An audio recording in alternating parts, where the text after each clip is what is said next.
नमस्कार दोस्तों, मैं पवन दुबे आप सभी का स्वागत करता हूं। आज के हमारी नई वीडियो में ये हमारा हिस्ट्री का क्लास 11 का चैप्टर 7 का पार्ट 5 है, जिसके बारे में हम डिस्कस करने वाले हैं द एस्पिरेशन ऑफ वुमेन। अब वुमेन्स की क्या इच्छाएं थी, वुमेन्स का क्या ग्रुप क्या करता था उस समय में, किस तरीके से वुमेन्स के ग्रुप में बदलाव आएंगे, वो हम इस वीडियो में डिस्कस करने वाले हैं। तो चलिए शुरू करते हैं। The position of women in a family of merchants, however, was somewhat different. कहने का मतलब है कि आप जानते हो कि पुराने ज़माने में पुरुषों को उतना अधिकार नहीं दिया जाता था, तो महिलाओं को कैसे अधिकार मिल सकता था। तो इसमें कहने का मतलब वही है कि जो पोजीशन थी वुमेन्स की मर्चेंट्स की फैमिली यानी बिजनेसमैन की फैमिली में, उसमें कुछ थोड़ा बहुत अंतर था, यानी कि थोड़ा बहुत उन्हें रिलीफ दिया जा सकता था महिलाओं को। ठीक है, लिखा है आगे, shopkeepers were very often assist bye there wives in running the shop. अब यहाँ आप देख रहे हो कि जो शॉपकीपर्स थे, ठीक है, जो छोटे मोटे दुकानदार थे, वो अपनी पत्नियों को असिस्ट करते थे दुकान चलाने के लिए। कहने का क्या मतलब है कि इसमें भी महिलाओं को पूरा रोज़गार नहीं दिया जाता था, उनको असिस्ट किया जाता था, उनको दूसरे स्थान पर रखा जाता था। ठीक है, कि मान लो मेल कहीं चला जाता है, पुरुष कहीं चला जाता है, तब महिलाएं वहाँ पे काम कर सकती हैं। असिस्ट करने के लिए यहाँ पे रखा जाएगा इनको। In families of merchants and bankers wives looking after the business when the male members were away on work.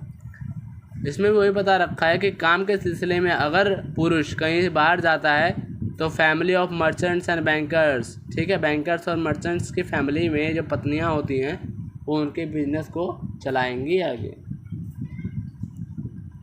The early death of a merchant compelling his widow to perform a large public role than was the case in the aristocratic family. अब इसमें क्या है, aristocratic family में क्या होता था कि जब कोई मर्चेंट्स है उसकी डेथ हो जाती थी तो उसकी जो विधवा होती थी वो पूरा बिजनेस संभालती थी, पूरा बिजनेस का काम धंधा करती रहती थी। ठीक है, a few women were intellectually very creative and sensitive about the importance of a humanist education. अब इसमें कुछ ऐसी महिलाएं होंगी, आगे आप पढ़ोगे कि वो कौन कौन सी महिलाएं हैं जो कि उनकी सोच विकसित होगी। ठीक है, उनका इंटेलेक्चुअल लेवल ग्रो करेगा, उनकी क्रिएटिविटी बाहर आएगी। ठीक है, समझने की सोचने की क्षमता बढ़ेगी। ठीक है, और वो इम्पोर्टेंस को समझेंगी कि एजुकेशन और ह्यूमनिस्ट एजुकेशन कितना इम्पोर्टेंट है। The new ideal of individuality and citizenship exclude womens. अब आगे आपने पढ़ा है किस तरीके से जो एक ह्यूमनिज़म का कंसेप्ट है वो सिटीजनशिप को दर्शाता है। ठीक है, तो यहाँ पर वुमेन्स को छोड़ के, महिलाओं को छोड़ के, ठीक है, पुरुष वर्ग के लिए ही सिटीजनशिप का कंसेप्ट वहाँ पे डेवलप हो रहा था। आगे पढ़ते हैं। Mens from aristocratic families dominate public lifes and were the decision makers in the families.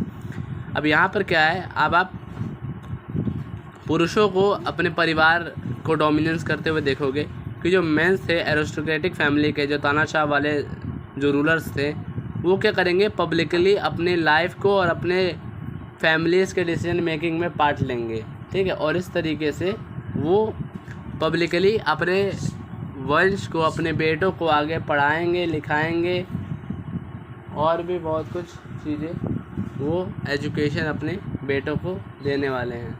ठीक है, आगे पढ़ते हैं। They educated their sons to take their place in family business और in public life.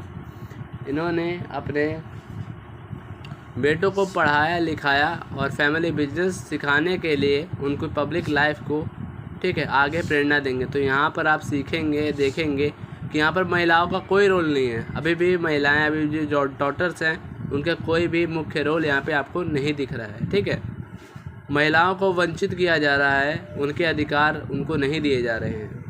Marriages were intended to strengthen business alliances. अब यहाँ देखिए, शादी विवाह भी दिल देखकर नहीं, शादी विवाह भी बिजनेस देखकर किए जा रहे हैं। बिजनेस से बिजनेस कनेक्ट, जैसे मान लीजिए ये यहाँ पे लड़की वाले हैं, लड़के वाले हैं। अगर लड़की वाले अमीर हैं, उच्च वर्ग के, बिजनेस उनका बढ़िया चलता है, तो लड़के वाले उनकी शादी कर सकते हैं, ठीक है। अलायंस, बिजनेस अलायंसेस चल रहा है, प्रॉफिट देखा जा रहा है, इसमें भी शादी हुई। If an adequate dowry, dowry मतलब होता है दहेज, could not be arranged, daughter were sent to convert to life the life of a nun, ठीक है। नन मतलब होता है जो कि चर्च वगैरह में जो महिलाएं होती हैं, काम करती हैं, उस तरीके से धार्मिक काम में ज़्यादा ध्यान देती हैं। यहाँ पर क्या है कि अगर दहेज प्रॉपरली अरेंज नहीं हो पाता है तो बेटियों को अपनी लाइफ बदलने के लिए उन्हें नन बनना पड़ता है, उन्हें नन चर्च में भेज दिया जाता है, ठीक है। The public role of womens were limited and they were looking often as a keeper of a household. अब महिलाओं का पब्लिक जो रोल था वो बहुत ही सीमित था, एक सीमित दायरा था उसमें, और उसमें देखा जाता था महिलाओं को कि वो घर का काम ही करेंगी, चूल्हा चौका ही संभालेंगे और कुछ नहीं करेंगी, ठीक है। फ्रोड द वेनेटियन कैसेंड्रा फेडले 1465 to 1558 every woman ought to seek and embrace this studies. अब यहाँ पे एक वेनेटियन एक महिला है कैसेंड्रा फेडले, ठीक है, 1465 से लेकर 1558 तक। ये क्या करती हैं, ये आगे पढ़ती हैं, एक अमीर वर्गीय परिवार से ताल्लुकात रखती हैं। ये वुमेंस के राइट के लिए लड़ती हैं, उनसे कहती हैं कि वुमेंस के लिए भी ह्यूमनिस्ट जैसा कंसेप्ट आना चाहिए। इन औरतों को, लड़कियों को भी अधिकार है उनकी पढ़ाई पूरी करने के लिए, एजुकेशन के लिए, और औरतों पर भी ह्यूमनिस्ट सिटीजनशिप का कंसेप्ट लगना चाहिए। कौन? कैसेंड्रा फेडले। आगे पढ़ते हैं, आगे क्या है। Fedele was known of for her professionally in Greek and Latin and was invited to give oration at the university of Padua. अब जो फेडले हैं वो प्रसिद्ध बहुत होंगे ग्रीक और लैटिन शब्दों के लिए, भाषाओं के लिए, ठीक है, और उन्हें इनवाइट भी किया जाएगा स्पीचेस देने के लिए, अपने लेक्चर्स देने के लिए। कहाँ पे? यूनिवर्सिटी ऑफ पेडाउ में। Another remarkable women was the marchesa of Mantua. ये एक उनका नाम है, एक टाइटल दिया जाता है, ठीक है, मार्चेसा ऑफ मोंटेगू। इसाबेला डी स्टेम। इसाबेला एक वुमेन्स हैं, इनका एक और रिमार्केबल नाम आ जाता है किस तरीके से वुमेन की ग्रोथ हुई। She ruled the state while her husband was absent and the court of Montego, a small state, was famed for its intellectual brilliance। अब क्या होता है, जब ये अपने इनके जो पति थे, ठीक है, फर्नांडिस सेकंड इनका नाम था, इनके पति का, आई थिंक, हाँ यही नाम था। तो वो कहीं गए थे तो उन्होंने अपने स्टेट को रूल किया। किसने? इसाबेला ने, ठीक है, अपने पति के एब्सेंट में अपने स्टेट को रूल किया, ठीक है। और जो कोर्ट था मोंटेगू का, एक स्मॉल स्टेट है, उसने फेम किया कि इनके इंटेलेक्चुअल ब्रिलियंस को मान्यता दी, इनको बहुत ज़्यादा ऊंचा तबका दिया गया, और ये माना गया कि वुमेन्स भी आगे बढ़कर काम कर सकती हैं, आगे बढ़कर अपने हस्बैंड से भी कई गुना आगे काम कर सकती हैं, ठीक है। तो यहाँ से जो एक कंसेप्ट था द एस्पिरेशन ऑफ वुमेन्स, ये चीज़ हमने डिस्कस की, डिटेल में समझा इस चीज़ को, ठीक है। हमारे साथ जुड़े रहने के लिए आपका बहुत बहुत धन्यवाद। Thank you. आगे की वीडियो के लिए बने रहिए।